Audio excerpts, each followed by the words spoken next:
Hello বন্ধুরা, আজকে আমি আপনাদের সঙ্গে একটা নতুন ভিডিও শুরু করছি। ছানা পোড়া রেসিপি। আমি এখানে কাজু, কিশমিশ, ছানা, সুজি, আমুল দুধ দিয়ে একটু মেখে এরকম মিশ্রণটা এরকম বানাতে হবে। তারপরে এরকম একটা আমি নিয়েছি কেক টিন, আপনারা যে কোনো পাত্র ব্যবহার করতে পারেন। এটার মধ্যে একটু ঘি দিয়ে আমি এই মিশ্রণটাকে দিয়ে দিচ্ছি।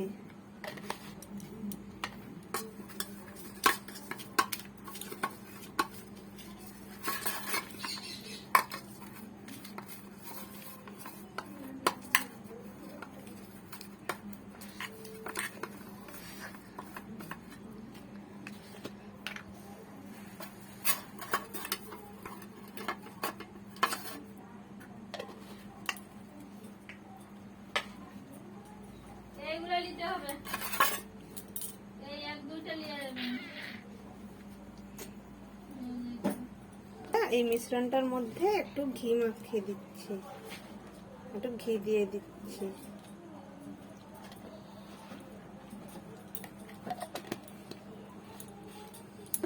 যাতে গন্ধটা সুন্দর আসে। দেখুন, আমরা এবার এই কেক টিনটায় দিয়ে দিলাম।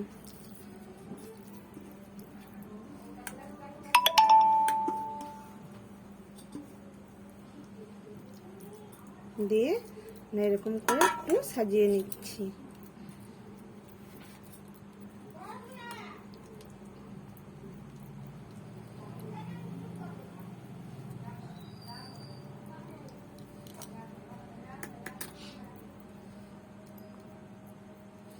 দেখুন, দেখতে কত সুন্দর লাগছে না? এটা খেতে আরো সুন্দর হবে। এবার আমি গ্যাসটা জ্বালিয়ে দিচ্ছি। গ্যাসটা জ্বালিয়ে এখানে একটা স্ট্যান্ড দিয়ে আগে এটাকে গরম করতে দিচ্ছি। এটা গরম হয়ে গেলে তারপরে আমরা এটা বসিয়ে দেবো। আমরা এখন দেখছি কড়াইটা গরম হয়ে গেছে। এখন এটা বসিয়ে দেব। বসিয়ে দিয়ে এটাকে ঢাকা দিয়ে মিডিয়াম টু লো ফ্লেমে রাখবো। এরকম 40 থেকে 45 মিনিট রাখার পরে এটাকে তুলে দেখব কেমন হয়েছে। আপনারাও দেখতে থাকুন। এখন আমরা চেক করে দেখছি। এটা হয়ে গেছে। এখন এটাকে ঠান্ডা হতে দেবো। গ্যাসটা বন্ধ করে দিলাম। এখন আমরা এটা উল্টে খুলে দিলাম, দিয়ে দেখি ছানা পোড়ার কালারটা কেমন এসছে। দেখো তো বন্ধুরা, ঠিকঠাক এসছে কিনা।